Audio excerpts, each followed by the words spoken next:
আজ আবার আপনাদের জন্য একটি লাভ ক্ষতির অঙ্ক নিয়ে চলে এসেছি। এই অঙ্কটি আমি খুব সহজভাবে করব, আশা করি সবাই আপনারা বুঝতে পারবেন। একটি বস্তুকে যদি 243 টাকায় বিক্রি করা হয় তাহলে 10% ক্ষতি হয়। বস্তুটির ক্রয় মূল্য বের করো।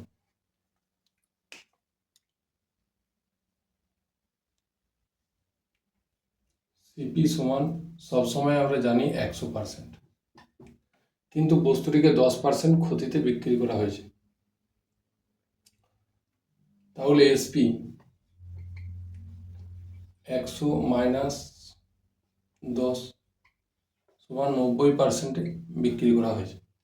তাহলে 90% ইজিক্যাল টু 90% ইজিক্যাল টু 243, 1% আর 100%।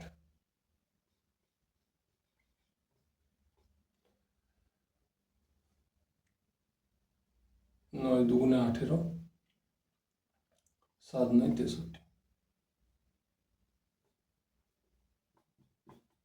270 টাকা। 270 টাকা আপনার সিপি হয়ে যাবে। এই আপনার সঠিক উত্তর। যদি অঙ্কটি খুব ভালো লেগে থাকে তাহলে পেজটিকে ফলো করুন।